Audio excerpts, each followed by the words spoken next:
Before trying the desserts or the pastries, I'm actually going to show you guys the tea because a while ago I was showing you guys the color transformation of the purple boost tea, which is primarily made of black goji berries and chrysanthemum flowers. So after brewing and breaking down the berries and pressing on the berry walls and releasing all that nutrients and color, this right now is this beautiful bluish purple color. Right now we're in spring, but later in summer, you can still drink the same tea. The great thing about herbal tea is that you can drink them hot or cold. But specifically with goji berry tea, they're really delicious when it's cold. So you're just dropping a couple ice, and then you have a delicious iced tea.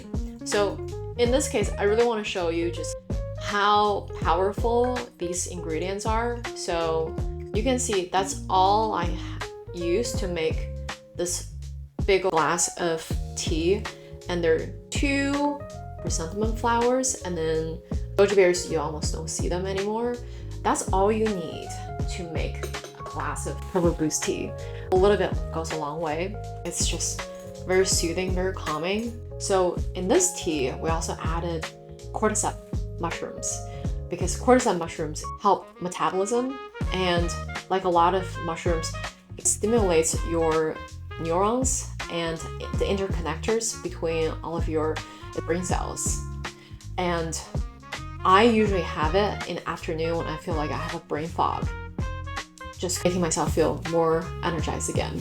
And the fragrance of chrysanthemum is very soothing. It actually goes really well if you want to add honey, if you want to add lemon, they all work. But one thing to caution is that if you add lemon, it's actually anything acidic is going to remove the color from this tea.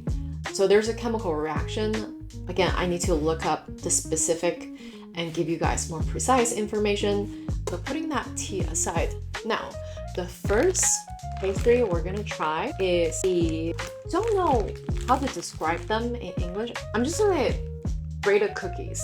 I'm gonna tear the top here so you can see little. So out comes a little tray.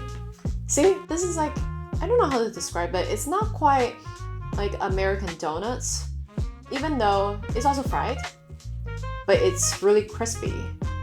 So it's got that sort of crunchy, crispy cookie texture. You can see it.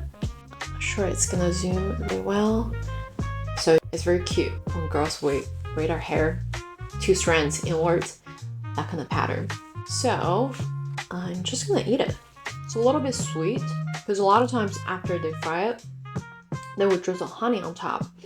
I actually think this one has honey, not too much. Chinese desserts tend to be not too sweet. Just a little bit goes a long way. And it's actually not it's not super crunchy or crispy. You can sink your teeth into it and you can feel that resistance. So unlike an American cookie which crumbles right away, this one kind of holds its shape pretty well when you eat it. It still has a little bit of crunch. It's like between a cookie and maybe a biscuit. It's not hard on your teeth.